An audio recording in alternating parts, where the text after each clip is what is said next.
Hi friends, கொத்து பரோட்டா தான் எப்படி செய்கிறதுன்னு பார்க்க போகிறோம். 4 சப்பாத்தி எடுத்து சின்ன சின்னதாக கட் பண்ணி 3 முட்டை, உப்பு, மிளகாத்தூள் போட்டு நல்லா கலந்து வச்சுருக்கிறேன். இப்போ ஒரு கடாயில் எண்ணெய் ஊற்றிட்டு கொஞ்சம் சோம்பு போட்டுட்டு வெங்காயம் போட்டுக்கோங்க. வெங்காயம் நல்லா கொஞ்சம் வதங்கின உடனே இஞ்சி பூண்டு பேஸ்ட் போட்டுக்கலாம். அப்புறம் ஒரு 3 தக்காளியை நான் மிக்சியில் அடித்து வச்சுருக்கேன், அதையும் ஊற்றிக்கிட்டேன். அப்புறம் தேவையான மிளகாத்தூள், கொஞ்சம் கரம் மசாலா, உப்பு போட்டு நல்லா கலந்து வச்சுட்டேன். இப்போ கொஞ்சம் புதினா போட்டுட்டு நம்ம எம்டி சால்னா ரெடி பண்ணியாச்சு. கொத்து பரோட்டாக்கு பாருங்கள், சால்னாவை தனியாக ஊற்றி ரெடி பண்ணி வச்சாச்சு.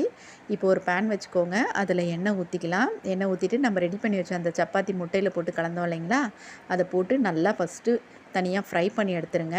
அப்புறமா சால்னாவை கொஞ்சம் கொஞ்சமாக ஊற்றி அப்படியே கொத்து பரோட்டா மாதிரி நல்லா கொத்தி எடுத்துட்டா நம்மளுடைய சூப்பரான கொத்து பரோட்டா ரெடி. நீங்களும் இதே மாதிரி செஞ்சு பார்த்துட்டு நல்லா இருந்ததான்ட்டு என்னோடய சேனலை சப்ஸ்கிரைப் பண்ணுங்கள், லைக் பண்ணுங்கள், ஷேர் பண்ணுங்கள், கமெண்ட் பண்ணுங்கள்.